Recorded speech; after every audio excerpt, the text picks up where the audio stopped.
It feels like suffering while building a business for a lot of people is like a mantra. It's like you have to suffer. You Mhm. have to fail. If you don't fail, you don't learn anything. Honestly, I don't believe in that.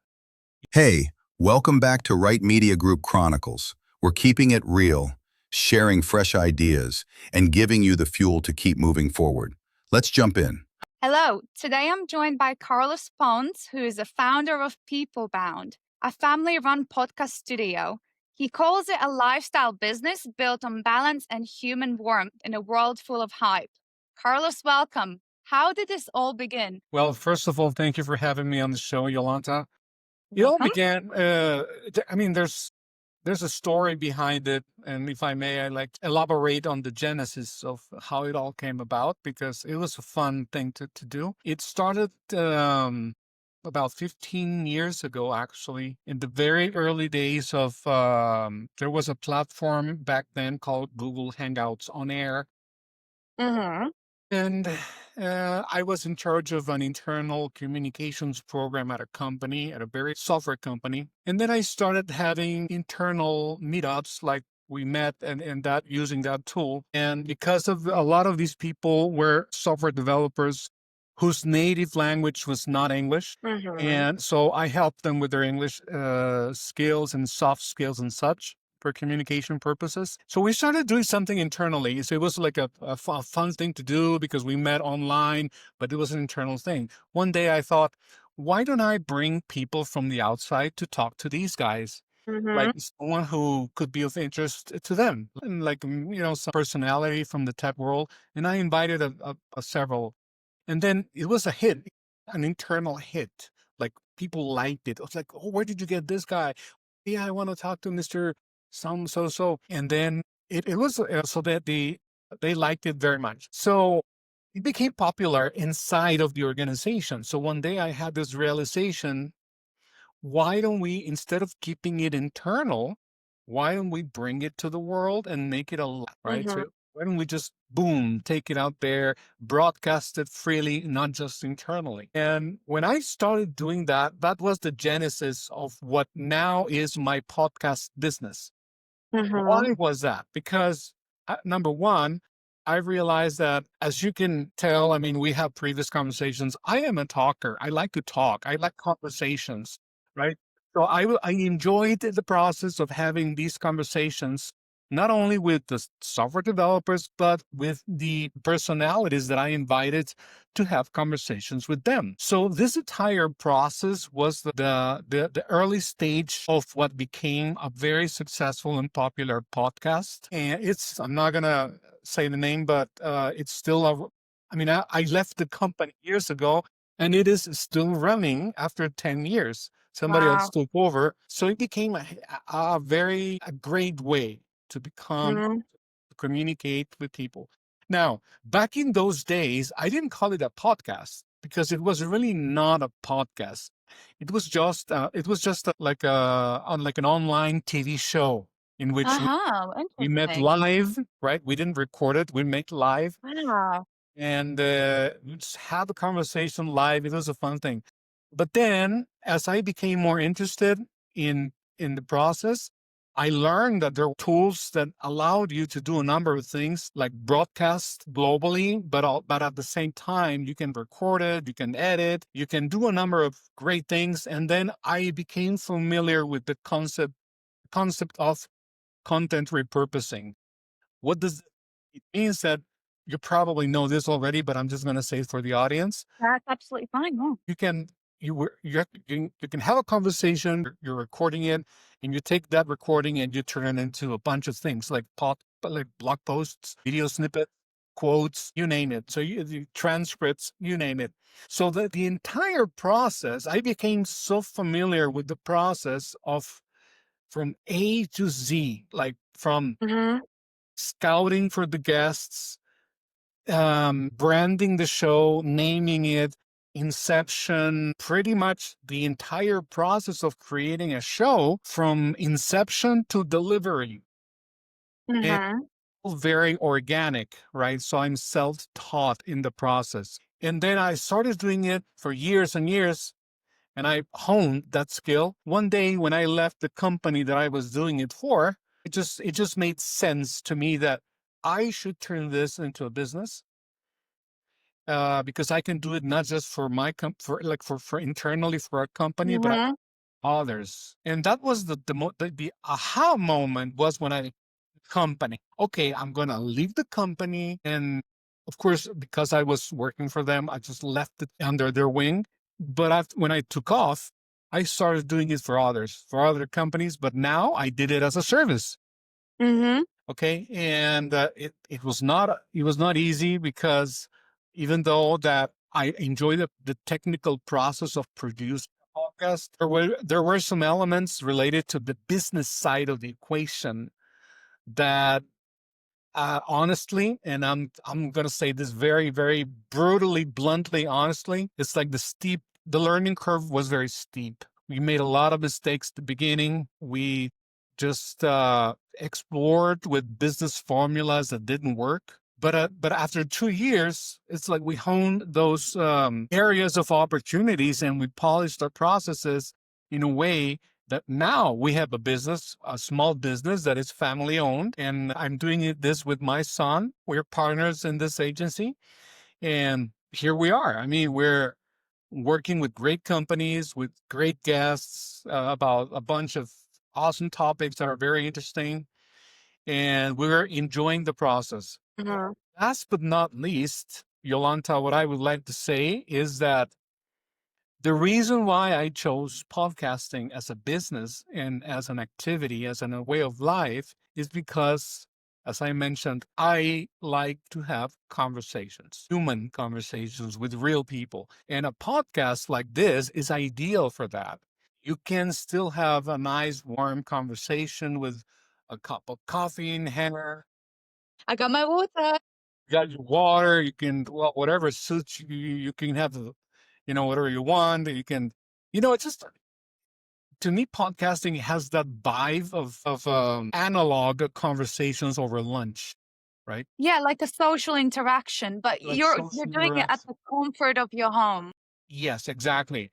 And that's why we do, and that's what's behind PeopleBound. PeopleBound was built around the idea of helping others have meaningful conversations online that can become an asset in their business development efforts, or in their branding, or in their communication.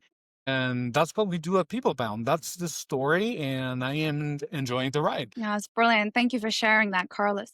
I have to say, I love how honest you are about making mistakes. Not all business owners are going to admit, but everyone's been there, whether they say or not. So thank you very much for sharing that. It's end of the day. When is starting a business easy? Of course.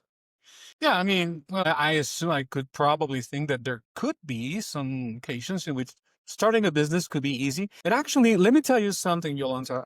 Let me put it this way. I think that starting a business, it's easy. It's a piece of cake. All you need to do is just think of a name, think of a concept, get a website, put it out there. That's easy. The hard part of it is to keep it, to maintain it. I thought you were going to say that. Yeah. It's like, okay, yeah, I launched my business, and this is my first day in business. It's 5 o'clock and I am not rich yet. How come? Mm, mm. It doesn't work It's that way. not giving up. It doesn't work that way. You need to be resilient. You need to have certain traits, and you need to be aware that you're gonna the challenges are gonna be there. But for the record, I don't advocate for the suffering path, because I see a lot of people out there on social media that say that in order to lead a successful business, you have to suffer, and you have to grind, and you have to work 24 hours a day. Honestly, I don't believe that. I think that there are, especially in this day and age, there are ways of conducting a business, launching a business that can, and you have tools out there that can make your life easier and make it enjoyable. You don't have to suffer. It feels like suffering while building a business for a lot of people is like a mantra. It's like you have to suffer. You Mhm. have to fail. If you don't fail, you don't learn anything. Honestly, I don't believe in that. You don't need Mhm. to. You don't need to suffer. You don't need to make it sound like it's like you don't need to go through the gates of hell in order to be successful. No, there. All you need to do is just be aware that you need to learn. You need to make sure that you're willing to learn what it takes, and also iterate every day. Iterate every day. Pay attention to iterations. But I mean, I know that some, especially some folks on LinkedIn and the tech bros are going to say that they might demonize me because I'm saying that you don't need to suffer. No, you don't need. Mm, I mean, there's enough suffering in the world. Why pursue more suffering willingly? No, I'm going to pursue something that I enjoy. I know that I'm going to make mistakes, but it's not going to mhm. the suffering mindset. I screwed up here. Okay, well, let's put it away. I learned this. Now I'm going to do something else. All right, so move on. But no, there's no suffering. Please don't use the word suffer when you're building a business because you are going to suffer. Yeah, we briefly touched point in our pre-chat as well about how important for you specifically it is to have that balance of lifestyle and business, not business and then lifestyles all the way on the bottom as not a priority at all. So you do like that good scale. Is that correct? Yes, but let me tell you why, if I may. Please Of course. interrupt me. Take the floor. If I get too wordy, please interrupt. I think it has to do with where you are in life. Okay, and every case is different. In my case, Yeah. as I mentioned to you in a prep talk, I started my business after I was 50. I was older than 50 years old when I started the business. Okay. So now at this point in my life, the reasons why I remain in business are different to those who, let's say, someone who is 22 and wants to start a $1 trillion company, Mm-hmm. right? So the situations and the reasons why are different. I was reading this morning, actually, I was reading a book by someone on LinkedIn. It was about a group of young entrepreneurs in technology that were like they were like advocating for the hustle mindset. Like you have to work Mm-hmm. 20 hours a day and forget about sleep, forget about fun, because this is the way to do it, and this is the only way you can achieve something worthy of value and a $1 trillion company, blah blah blah blah blah. So you see a lot of that these days in social media.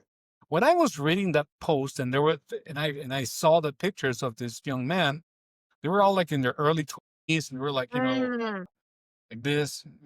And I looked at them and I said, okay, if that's your goal, that's fine. You want to make $1 trillion, that's fine. But what is your is that your only motivator? What are you putting out there? Do you want to solve a problem? Do you want to solve a need, or do you just want to make money? Mm-hmm. You only focus on making money, and I'm not. Please, for the viewers out there, of course, I like money. Who doesn't? I don't demonize money. But I think if there's needs to be something else besides just the money.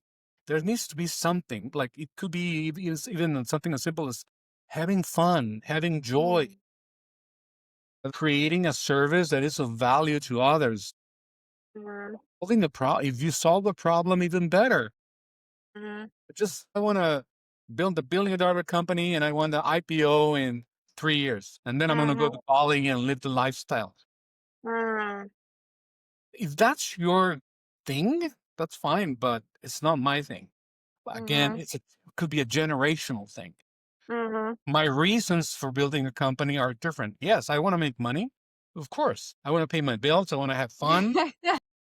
I want to use it for worthy causes, maybe to give to some cause of my choice Yeah. or have, things, help family. There could be a million things, but those are my drivers.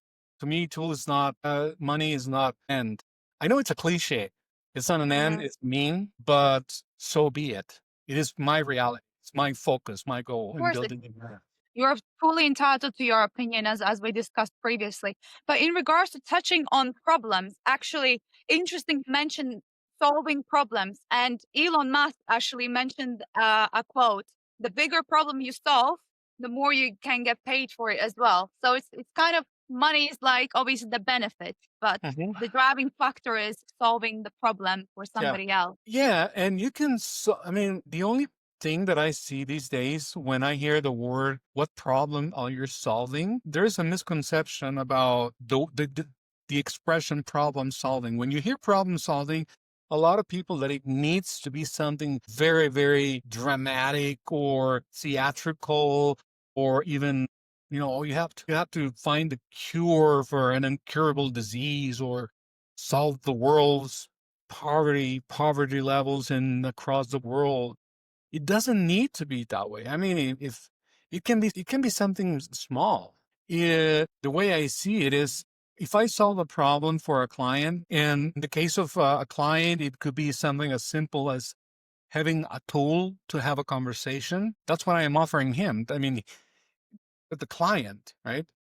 And Mhm. I'm solving that particular problem. I'm not solving the world's problems. I'm just solving his problem. Yeah, but for him, it could be a big problem. I think I know what you're trying to say. Yeah. Be a big. And even if it's not a big problem, but when more and more people solve little problems as they Mm, accumulate, it becomes something bigger.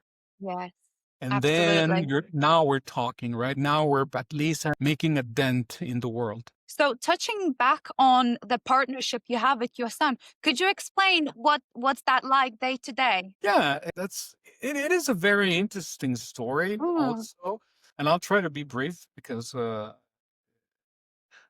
its nature, it's exciting for me, right? But of course. I'll just keep it as brief as possible. It goes back to what's about 6 years ago. My son was 19. He's 25 now, Hmm. and he he was just getting out of high school and getting into college, and he was looking for a way, to make his own money and things like that. Yeah. So I started to invite him to my projects. Then I got him a gig. I taught him how to do transcription.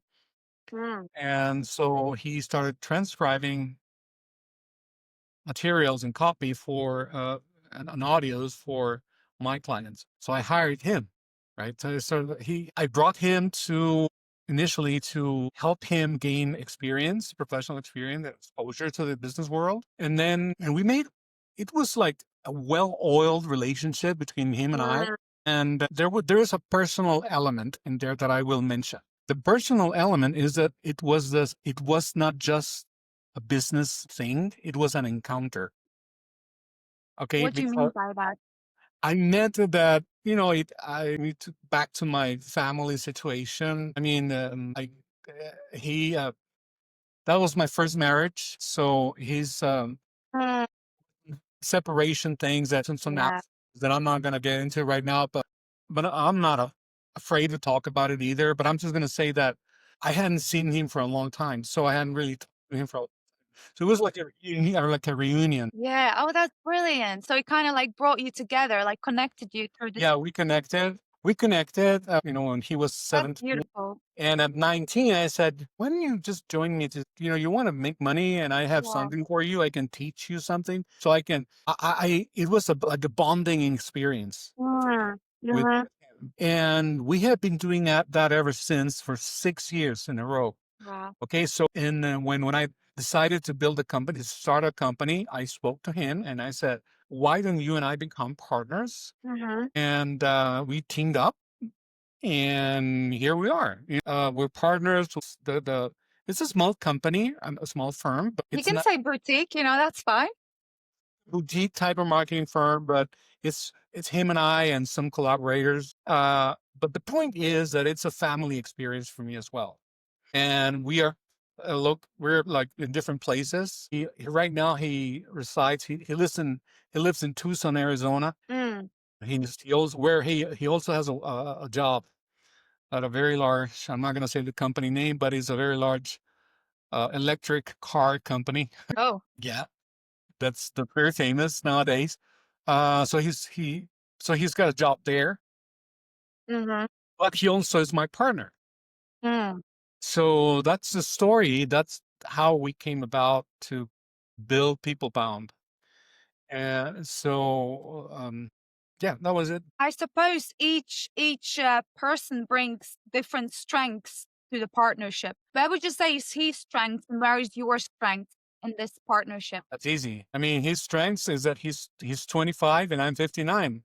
That's all right. And he likes technology, Mm, technologically savvy, mhm. and he's very smart and he's very business driven. And I am more on the relationship side. I'm more like, Mm, I know people, right? yeah. I know a lot of people. I guess I would label myself more the PR guy for the company rather than the production side, Mhm, right? mhm. Because that's what comes on as a natural for me. He has he's technologically savvy. He's got the energy. He's 25, knows a lot of things that I don't, and vice versa. And that's what makes the partnership so strong. I think that's Yeah. absolutely brilliant. It's amazing.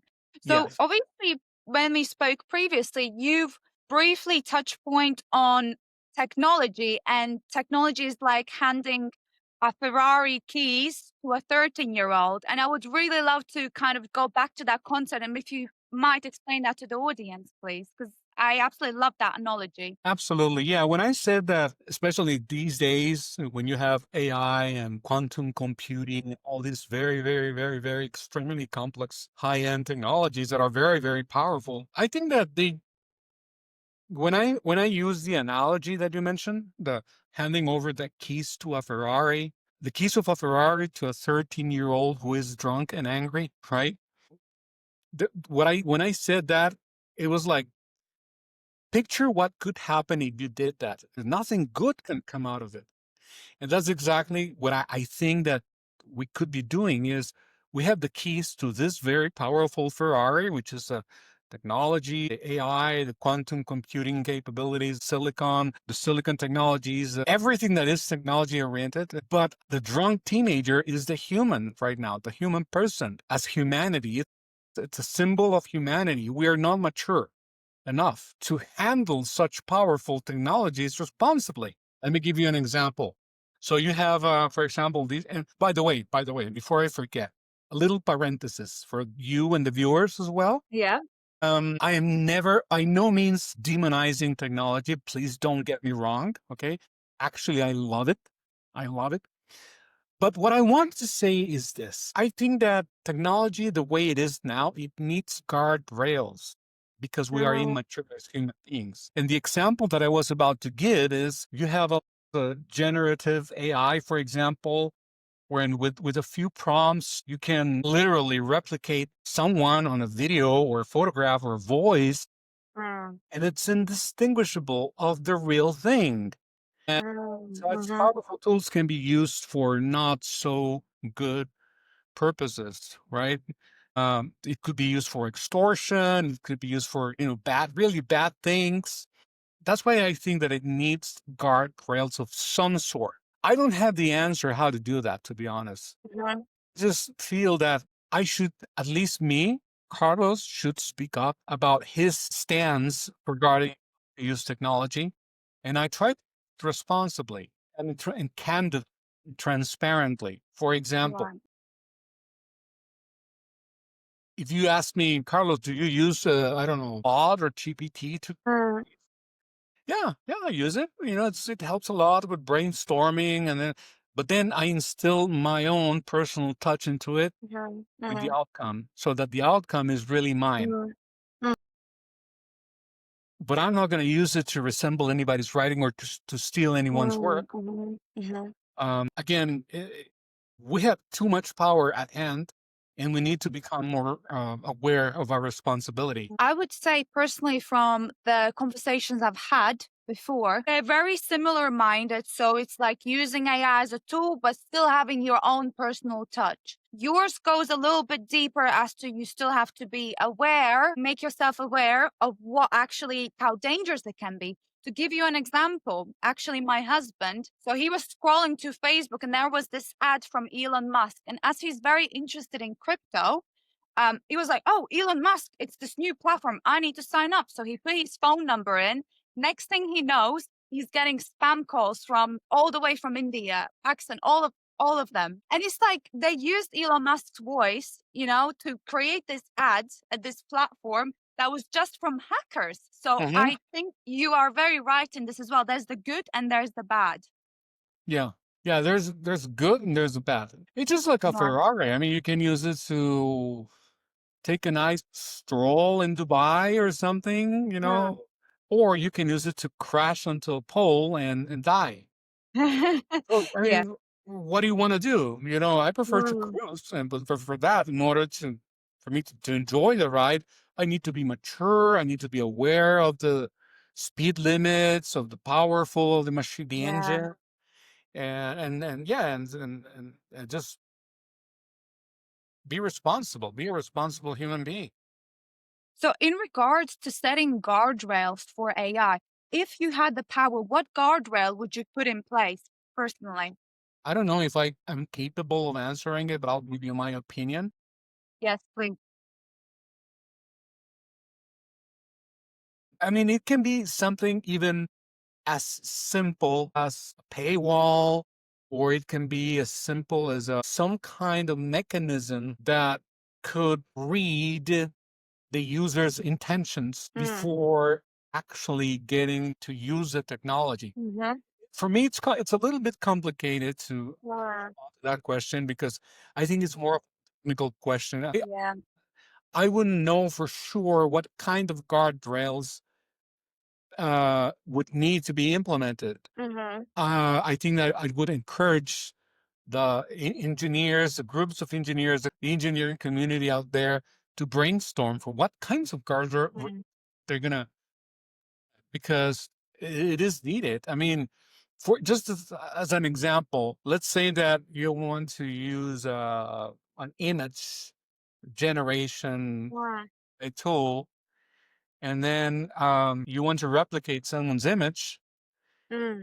but or someone's photograph, but that photograph is already in some kind of database that Mm. if it is detected that the somebody is trying to misuse your image, there's going to Mm. be or there's going to be a filter of some sort. I don't know. Just guessing because I don't have Yeah. these, right? I'm just saying, let me put it this way. I think that the guardrails that we really need are not going to come from the technical side. The real guardrails that we need must come from each and every one of us. Okay. And this is where it gets interesting because this is what I was telling you about fostering human traits and personality, fostering noble humanities inside each and every one of us, being aware, being conscious, being ethical, Mm-hmm. I mean, you need to feel comfortable inside your own skin in order to be able to use AI responsibly. And I think there are many things that I cannot control, but there's only one Mm-hmm. thing. But I can control me. I Mm-hmm. can control myself. If I have access to technology, I have access to very powerful tools, then it is within my power as a person to set up my own guardrails Mm-hmm. by my own ethics, by my own morals, my own uh, capability of discerning what's wrong and what's not wrong. So I think that would be my answer to you. The guardrails come from within, not on the What computer. you can control. Yes, because you can control yourself. You need to just ask your question. What is what I is what I'm doing right? Is it I hurts? think I think the concern is more when such a powerful tool goes into the wrong hands, into people that not don't have the best intentions, like for example that hacker incident I told you about. Because Hmm. unfortunately, there will be people like that, and you can ask them question like this, but if they're already in this hacker position, I think they already don't have that humanity in them. When they're ripping senior people off from their pensions, I honestly, it breaks my heart that people Hmm. like that out there exist, and there's much more worse out there than this as well. I know it's Hmm. scary world out there. I have to say. Yeah, yeah. It is scary in a way, but it's weird. What I'm going to say is weird. But at the same time, I think we shouldn't over worry too much about it It's because not in our control, like you said, so why worry about it? But it's still saddening. yeah, it is saddening. It's uncomfortable, but at the Mm. same time, I think it's challenging. Well, I am an eternal positivist all the time, and I wake up every single day thinking there's something good about the world and about me today. Something good, even though I don't care about what's going on. Yes, I know there's a lot of bad stuff going on. Oh, there's something good also. There are good things. And I try to instill that into my work, Mm-hmm. into my Mm-hmm. company, into my the relationships that I have with my clients, with my team. There's something good about everything that we do. So, in regards to obviously good, there being positive sides as well. So, where would you personally see AI as useful? Maybe something you use day to day, and where would you say it's risking of losing the human touch? I think that the way I would answer that question is when you start losing the human touch, when you become lazy and you rely and you leave everything in the hands of AI, right? Like, let me just give you an example. Let's suppose that you need to write a letter to Mm, someone, an email, mm, okay? And then you go to ChatGPT or Claude, and then you give it some prompts of what you want, and then ChatGPT or Claude is going to spit something out, and you just copy and paste it without even making sure that it matches your voice, that it's you talking, not ChatGPT talking. So if you do these things and become lazy, and that can be applied to any kind of AI or especially AI, then that's going to happen. That I think that the outcome is not going to be good. That's one thing, but there's also something else that I have noticed is that if you're lazy and if you don't use technology, if you don't use AI based on who you are as a person, as an individual who is irrepeatable, what's going to happen eventually is that it is happening already. Everything's going to look the same. Like you go to LinkedIn every day and you see a post and you see the same post written by 100,000 other people. It's like the same words, the same style, the same and dashes, the same everything, because people are just relying too much. They're leaving everything to AI. mm-hmm. Okay, and so you need to use AI, use it creatively, because it would be naive of me to think that we can go back and not use AI at all. There's not going back now. It's not going to happen, right? So I need to. It's like we that's why we don't communicate through smoke signals or telegraph, right? We use a cell phone. So if I want to call someone on the phone and I want to use a landline with a cable with a wire, it's impossible, right? You can't do it. So you can't go back. And AI is the same thing. You can't go back and unsee it. You cannot go back and undo it. After this was discovered and shown to the public, there is no going No. back, only going forward. Yeah, Yeah, no, you can't. You just can't. But it is a great tool. But use it. Use it to your advantage. responsibly. Use it. Instill it with your own personality, style. Just put Mm-hmm. some work into it, Mm-hmm. right? That defines you, defines the outputs of who you are. That's what I can tell you. So you also briefly mentioned that most of your work has come through referrals, and briefly you touched point on the lunch club. So what would you say is working best so far for bringing clients in?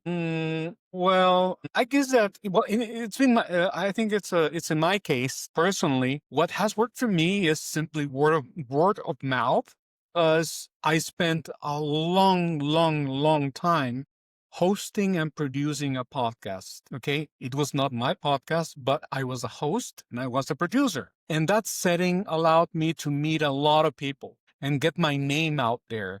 I started to be recognized as someone who knew how to conduct live video podcasts. Mm-hmm. When I launched my company, the clients that I landed, all I had to do was just tell them, hey, I'm going to do my thing. Mm-hmm. Oh, and then I guess I was lucky because I had just built a name for myself, right? Mm-hmm. But at the same time, remember at the beginning of this conversation, I mentioned that there was a steep learning curve, very steep, Yeah. because at the beginning, I started big. I had huge clients that knew me, right? I, it was I was kind of living the dream. Mm-hmm. And then suddenly, about a couple of years ago, a little bit less than a couple of years ago, I learned the lesson the hard way. And I'm not afraid, I'm not ashamed to share it, because it's something. If you ask me what's one advice you would give to anyone that's starting a business, is please, whatever you do, don't put all your eggs in one basket. Okay. Okay. That's good Don't advice. don't put all your eggs in one basket. Don't rely on whale clients. By Mm. this I mean Oh. one huge client that is going to keep you fat and happy, and neglect the little guys, the little ones, right? Because you rely too much on it. Because why? Things can change like this. I had a well client that kept me fat and happy, but one day, guess what? New owners, new management, new Yeah. CEO. Oh God. Yeah. Guess and guess what? New marketing strategy. They got rid of it, and then all of a sudden, the entire out World came crashing down. Yes. and I had neglected the little guys, my That's relationship. very good advice you're giving to other agency owners out there as well. That's Yeah, incredible advice. Thank you for yeah, sharing that. absolutely. It's my pleasure. And also at the same time, I mean, I hope that no one ever needs or must go through what I went through, but make sure that you nurture the small relationships every single day. Okay. No, there's no such thing as a small client. Even if you have one client, of course, there's always something there are some clients that just don't work, but just the relationship doesn't work. It doesn't have to be all milk and honey for everybody all the time, right? There are going to be some pitfalls. There are going to be some clash encounters, but that's okay. It goes with the territory. But what I'm trying to say is nurture all your relationships, network, talk to people. Don't be afraid to share. Don't be afraid to be upfront, but at the same time, don't overshare. Don't go to LinkedIn and share pictures of your birthday party, right? Because it's irrelevant. So make sure you're relevant for those you are sharing with. Mm. So stay current, especially for older people, older entrepreneurs like myself. You need to put more effort into being updated, being current on the trends, on the technology, on the business side of the equation. And that's probably what I can tell you. That's the best things that I can tell you right now. So obviously we also touched point on growing and possibly scaling PeopleBound. So what I really want to know is what are you doing right now to scale, or what are you thinking of jumping into, something Mhm. new perhaps that will you are hoping we will grow PeopleBound? Because let's be honest, if you're running a business, the goal is always to grow, no? But not grow too much so you can still keep a balance. And you are absolutely right. And I can tell you what I can tell you now is that, yes, I'm looking at growing. And like I said, I want to intentionally keep it like a manageable company, but I'm still pursuing growth. And the one thing that I need to do right now, I need to learn something new. Well, Mm, not new, but I need to learn something that is difficult for me, which is to mm, delegate. So delegate because I like to get my roll up my sleeves and get my hands dirty. yeah. It's hard. That part is hard for me. And if I Mhm, want to grow, I need to delegate and hire others mm, and re-strategize for mhm, growth. I think it's important. mhm. So because if you if a business owner, you become a jack of all trades, Yes, wearing many hats in the business. you're not going to grow. So Mm, in my case, what I'm trying to do is first learn how to delegate and how to learn how to trust others that things are going to be done. And of course, try to find strategies that actually work with to a certain degree of success mhm, and that are aligned with the way I am, with what I like to do. Let me mhm. give you an example. Yes, please. Even though I'm a talker, I like to talk to people, but I don't like cold calling. I'm not a cold calling. Mm, Just that I don't okay. enjoy it.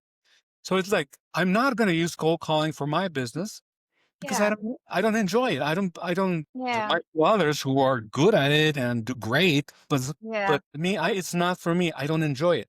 So what can I do? Well, I can always record a 5-minute Loom video explaining my process, sending it Mhm, over to prospects. They can watch it in their own time and they can decide whether they want to engage with me or not. So mhm. more of I am less of a manipulative type of person when it comes I to my see. business. rather than a consultative approach. It's like, yes, I need to get the word out. We need to find ways of You need getting to find a approach that works for you a word. specifically. Yes. For example, a Loom video would be great because it works for me. Because it's kind of same like a podcast environment, like a recording environment that you're quite comfortable with. Yeah. Awesome. So is there any one project that you are really, really proud of and that you would be happy to share with the audience? But I think that I'm just trying to think of the one that recently completed. I was in charge of a video podcast called Radical World.